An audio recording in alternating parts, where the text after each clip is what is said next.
उत्तराखंड में विधानसभा चुनाव में भले ही भाजपा और कांग्रेस में सीधी टक्कर देखने को मिल रही है, लेकिन पहाड़ों में सर्द मौसम को गरमाने अब पड़ोसी उत्तर प्रदेश की सियासत की धुरंधर राजनीतिक दल समाजवादी पार्टी और बहुजन समाज पार्टी भी उत्तराखंड की सियासत में अपने बड़े चेहरों को उतारने जा रही है। दिसंबर माह में समाजवादी पार्टी के प्रमुख अखिलेश यादव और बसपा सुप्रीमो मायावती उत्तराखंड आ सकते हैं। उत्तराखंड में अभी चुनाव की तारीखों का ऐलान नहीं हुआ है, लेकिन दिसंबर में सभी राजनीतिक दल सेमीफाइनल करने की कोशिश में जुटे हैं। इसकी शुरुआत भाजपा ने नरेंद्र मोदी को देहरादून लाकर कर दी है। अब 16 दिसंबर को कांग्रेस के पूर्व राष्ट्रीय अध्यक्ष राहुल गांधी परेड ग्राउंड में रैली करने जा रहे हैं। इस तरह भाजपा और कांग्रेस अपने बड़े चेहरों के सहारे अपनी सियासी जमीन मजबूत करने में जुटे हैं, लेकिन समाजवादी पार्टी और बहुजन समाज पार्टी उत्तराखंड में अपनी सियासी जमीन तलाशना शुरू करने जा रहे हैं। समाजवादी पार्टी गढ़वाल और कुमाऊं दोनों जगह चुनावी रैली करने जा रही है। पार्टी के अध्यक्ष डॉक्टर एसएन सचान ने बताया कि पार्टी अध्यक्ष अखिलेश यादव इसी महीने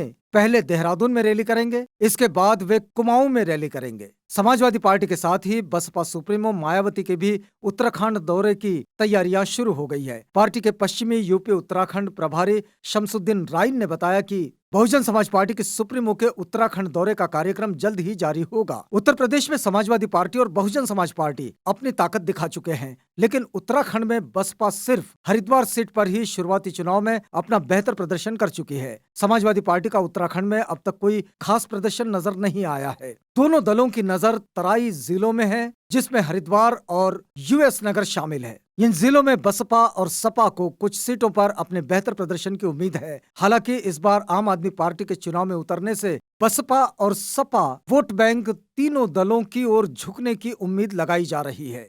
उत्तराखंड में 2012 के चुनाव तक बहुजन समाज पार्टी मैदानी जिलों की बदौलत अपना असर दिखाने में कामयाब नजर जरूर आई, लेकिन 2017 में बहुजन समाज पार्टी का कोई भी विधायक विधानसभा नहीं पहुंच पाया।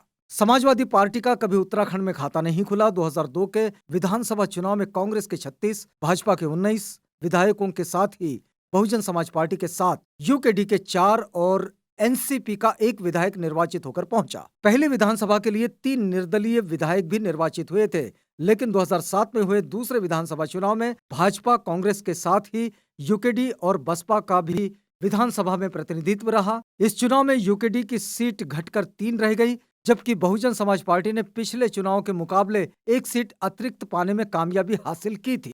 2012 में यूकेडी और बसपा की ताकत स्पष्ट रूप से कमजोर हो गई। क्षेत्रीय दलों की अगुवा रही यूकेडी का एकमात्र विधायक सदन में पहुंच पाया। वहीं पहले 2 चुनाव में सदन में 10% हिस्सेदारी रखने वाली बसपा महज 3 विधायकों पर सिमट गई। हालांकि विधानसभा का कार्यकाल समाप्त होते होते बहुजन समाज पार्टी की सदस्य संख्या सदन में 2 ही रह गई। इस तरह उत्तराखंड में पहले बहुजन समाज पार्टी और यूकेडी का प्रतिनिधित्व नजर आता था, लेकिन 2017 के विधानसभा चुनाव में बसपा का उत्तराखंड में असर कम हो गया है। 2017 में भाजपा कांग्रेस को छोड़कर 2 निर्दलीय ही जीत कर आए थे।